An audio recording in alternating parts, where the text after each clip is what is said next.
देखिए, महंगाई की जो मार पड़ रही है पूरे देश के अंदर,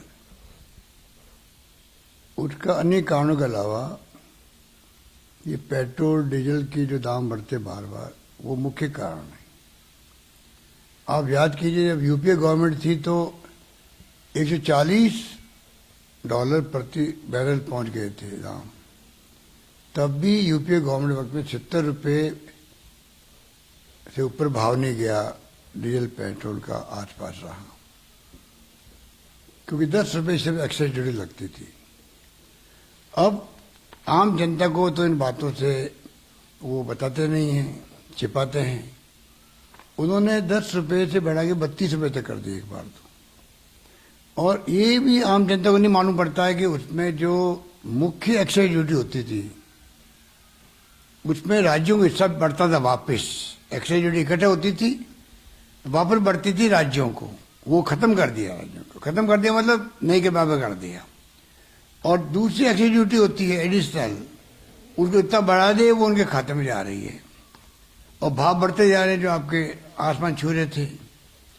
और आपको इस बात का जानकारी है, वैसे तो चुनाव की घोषणा होते ही सारे प्राइस बढ़ने बंद हो गए थे, प्राइस बढ़ने बंद हो गए थे पेट्रोल डीजल के। और जैसे यूपी चुनाव समाप्त हुए, पहले हमने कहा था चुनाव खत्म होते ही प्राइस बढ़ाएंगे, वही हुआ। आप देख रहे हैं चुनाव के बाद में लगभग ₹10 बढ़ा दिया प्रति लीटर, और कल घोषणा करी है कम करने की। तो उसके मायने क्या हुए? ₹9 कम कर दिए, ₹8 कम कर दिए। तो ये धोखा देने वाली बात है, जनता को धोखा देने वाली बात है। आज राज्य सरकार को मजबूत करना चाहिए इनको। अगर स्टेट गवर्नमेंट मजबूत होगी तो कोरोना की लड़ाई भी जंग लड़ी जाएगी, लड़ी गई है।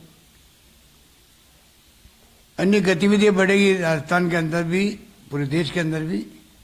उसकी चिंता इनको नहीं है। तो चिंता इस बात की है कि जो भाव कम किए गए वो खाली यूपी चुनाव के बाद में बढ़ाए गए थे, वो पूरे नहीं, उससे कम भाव कम किए कल। बाबा लूट रहे हैं खाली बिना मतलब की।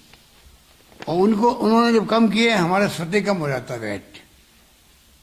और ऊपर से अभी इको तो मेरे और कम कर दिए, बढ़ा दिए, अभी कल ही आज ही बढ़ा दिए हैं।